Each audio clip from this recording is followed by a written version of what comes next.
a YouTube comment from Charles Martin. He says, "Hello there, fellow Christian who attends a Baptist church.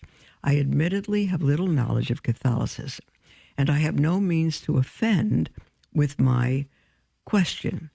But is it possible that the Pope has too much power nowadays? It seems that the perfect opportunity for Satan to sneak one of his servants in and cause terrible damage that he could not have caused before." Well, my dear Charles Martin, I understand your thoughts here, but it's simply because you do not understand the papacy.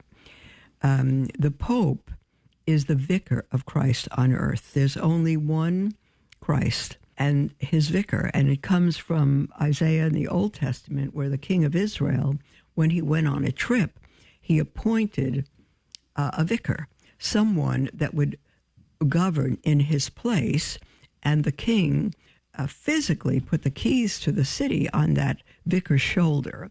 And that's the same thing when Jesus said to Peter in the Gospel of Matthew, "Upon this rock, Peter, upon you, I will build my church." And he gave him the keys to the kingdom in Matthew. And that's so the king used the vicar, the representative of the king, would ride through the city on a horse, and everyone would know by the keys that he is the authority while the king was away. That's the idea of the Pope. It's not a matter of how many people are in the church, any more than we need more than one Christ for the entire world.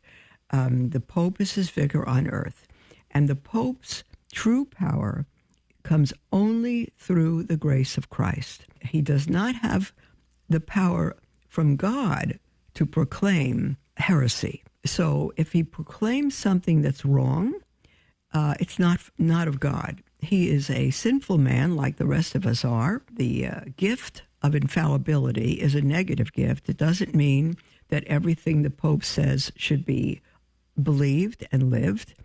It means that when the Pope imposes on the faithful a doctrine of faith and morals that must be believed, such as the Assumption of Mary, the resurrection of Christ, those things, that the Holy Spirit protects him from leading the faithful astray.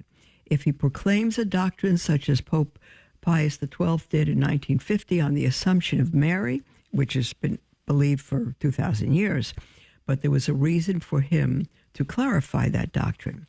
And so the Holy Spirit, if it wasn't so, would have prevented Pope Pius XII from proclaiming that as a doctrine of the faith that must be believed. It's a negative gift.